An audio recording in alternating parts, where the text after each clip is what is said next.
crying because someone was in the room and she ran downstairs. And I kept calling her name and she wouldn't answer. And I saw the guy. I just walked the door and I ran downstairs to we don't know what's going on. Bryan Kohberger, the monster who killed 4 college roommates. Because of him, 4 beautiful, genuine, compassionate people were taken from this world for no reason. One of the most complex and high-profile cases in our state's history. Bryan Kohberger at his trial that didn't end up happening, along with more details about who would have testified and another possible tie between Bryan Kohberger and his fixation with Ted Bundy. Students Xana Kernodle, Ethan Chapin, Kayla Gontalves, and Maddie Mogan were found stabbed to death in their off-campus home.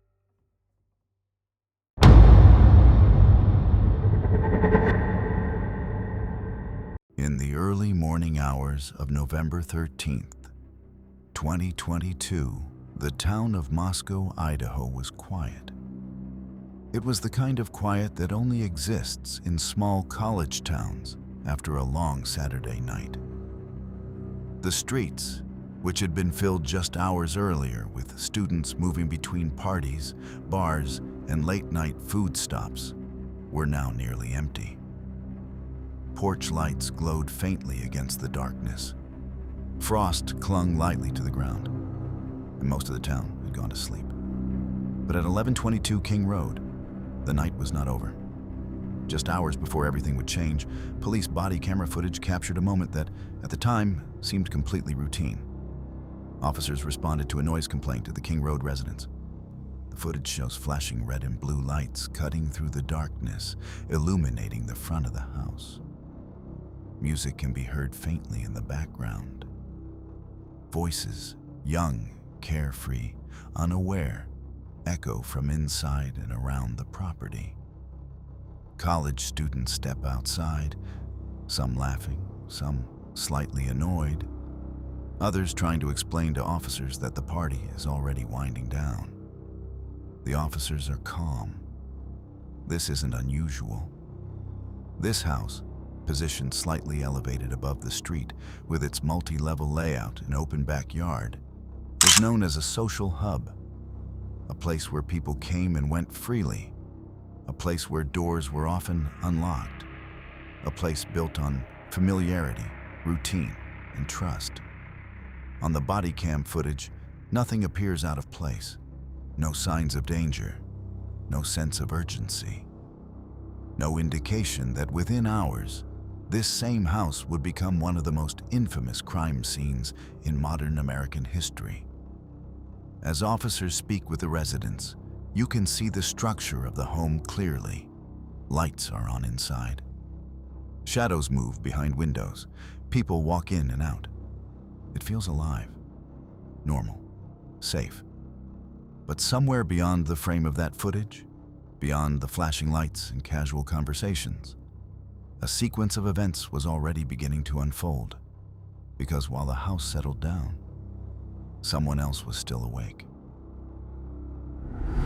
Across town, a white sedan moved through the darkness, a white Hyundai Elantra. At first glance, it was unremarkable. Just another car navigating the quiet streets of Moscow. But surveillance cameras would later show that this vehicle was not simply passing through. It was circling, returning, watching. In the hours leading up to the crime, multiple cameras captured the same vehicle moving in patterns that investigators would later describe as deliberate. The car approached the King Road neighborhood, left, and came back again, over and over. Each pass bringing it closer, each turn more intentional. The streets were nearly empty at this hour, which meant that every movement stood out. Every set of headlights cutting through the darkness was noticeable, if anyone had been looking. But no one was. Inside the house, the night continued as expected. Madison Mogan and Kaylee Gontalves had returned home after visiting a local food truck. Surveillance footage from earlier in the night shows them laughing, standing close together, blending into the normal rhythm of a college weekend. Xana Kernodle and Ethan Chapin were also inside. Their night had followed a similar path.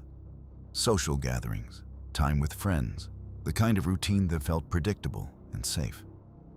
By approximately 2 a.m., the house had begun to quiet down. Lights dimmed, doors closed, phones charged on nightstands. The world inside 1122 King Road slowed into sleep. But outside, the white Elantra returned again. At approximately 3:29 a.m., surveillance footage captured the vehicle near the area once more. Then again, and again. Each pass tightening the timeline. Each movement narrowing the window of what was about to happen. Investigators would later piece together this sequence with precision.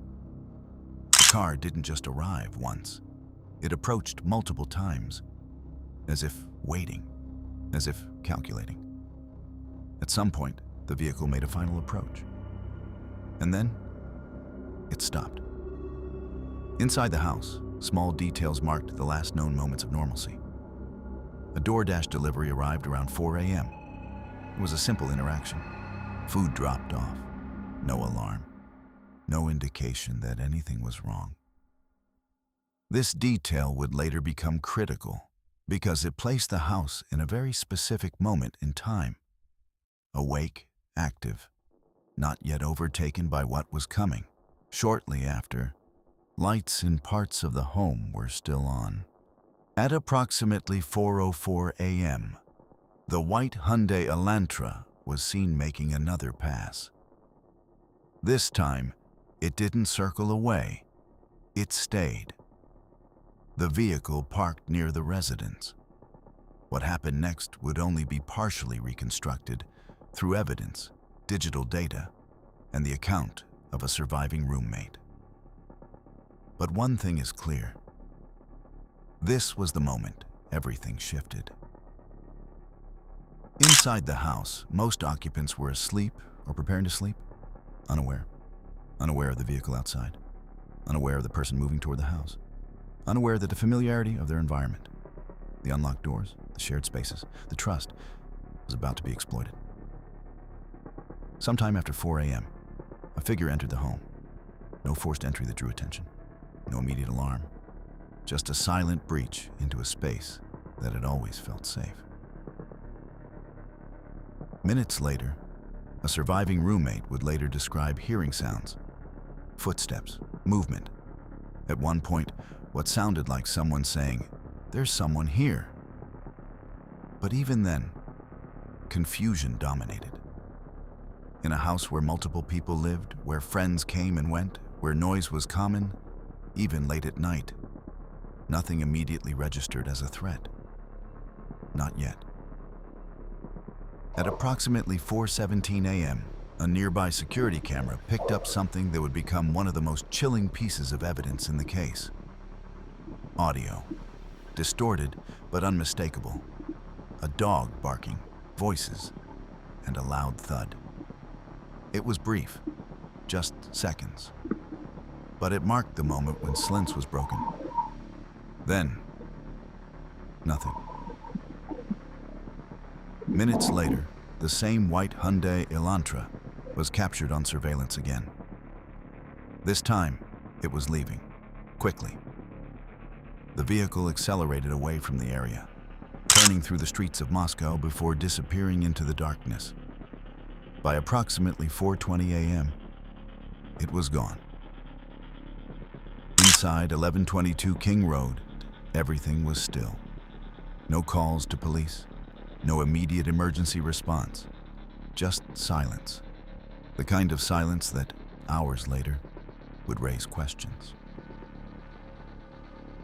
Because when the sun came up over Moscow, Idaho, the house on King Road would no longer be just another college residence. It would become a crime scene, a timeline, a puzzle, and the center of a case that would grip the entire country. But in those early morning hours, between the body cam footage that showed a normal night and the surveillance cameras that captured a silent departure, there existed a narrow window of time, a window where everything changed, and almost no one saw it happen.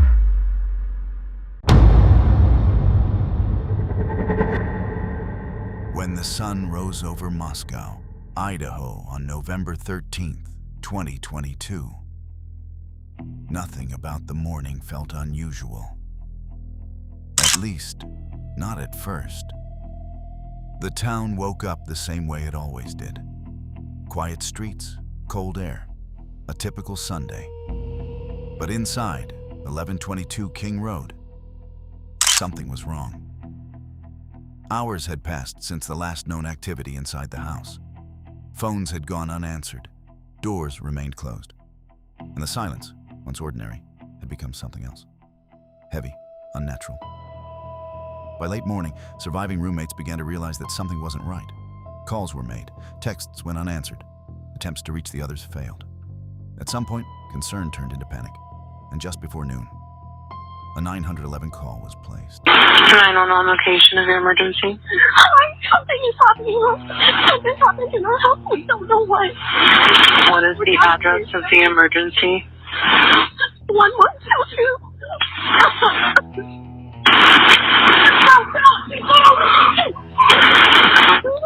What is the rest of the address? Oh, Kings Road. Okay. And is that a house or an apartment? It's a house. Can you repeat the address to make sure that I have it right? I'll talk to you guys. We live at the light, so we're next to them. I need someone to repeat the address for verification. The address, 1122 King Road. The call came in at approximately 11:58 a.m. The initial report described an unconscious person. But what responding officers would walk into was far beyond that. When police arrived at the King Road residence, they entered a scene that would immediately shift the scale of the investigation. This was no longer a medical emergency. This was something else entirely. Inside the home, officers discovered 4 victims: Madison Mogen, Kaylee Goncalves, Donna Kernodle, Ethan Chapin.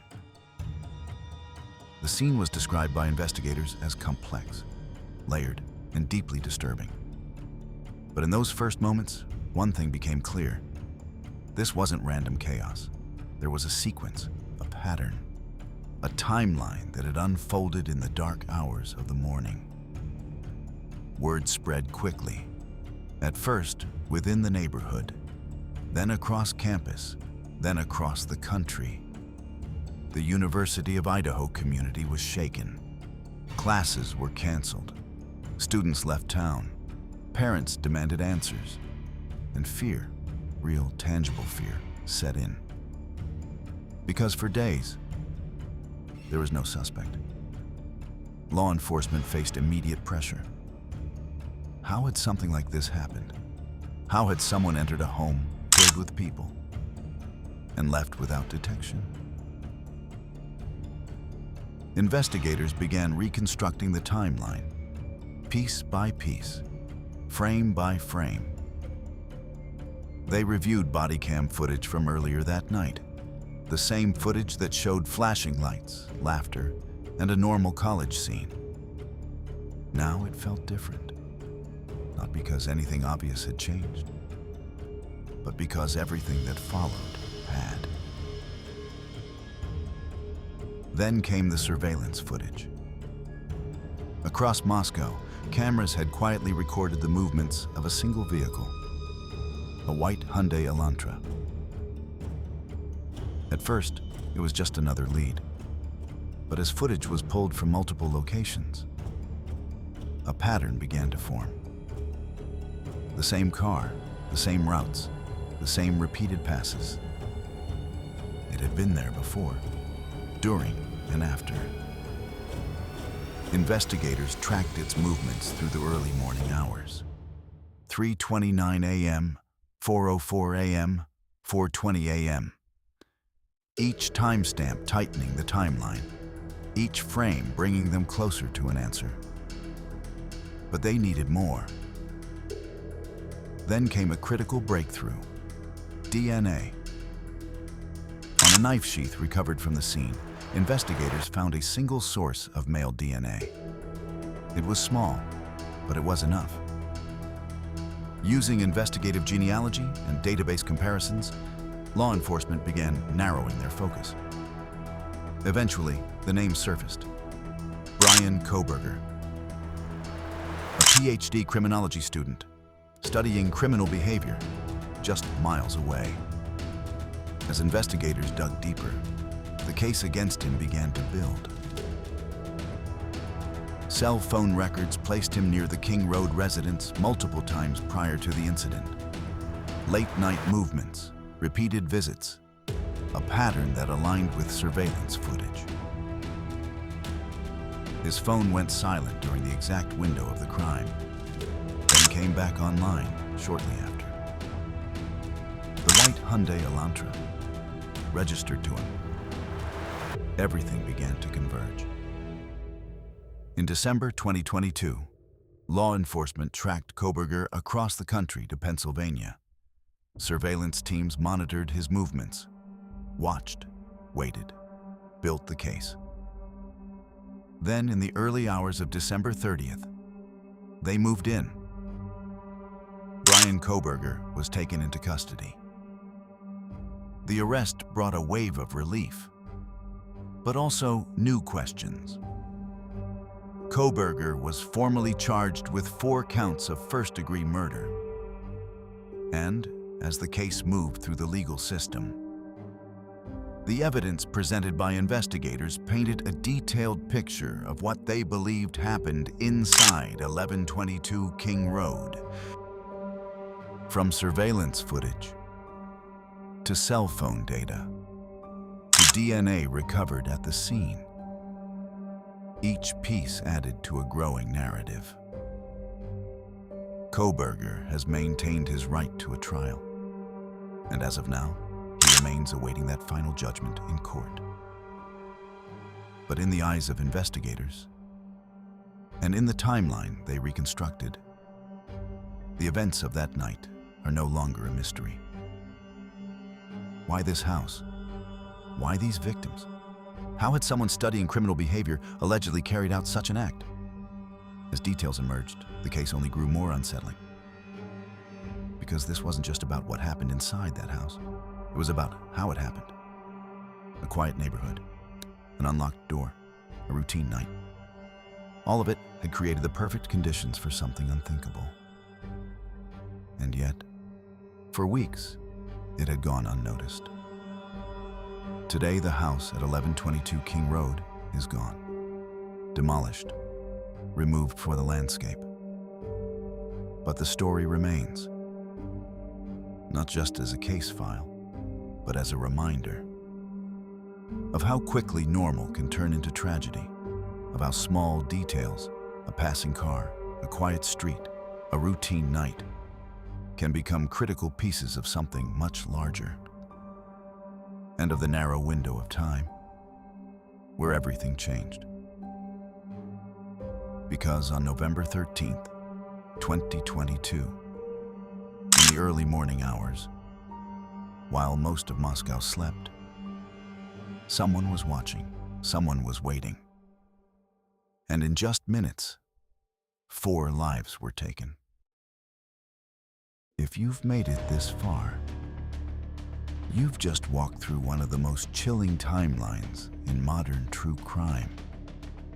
Not because of what was seen, but because of what wasn't.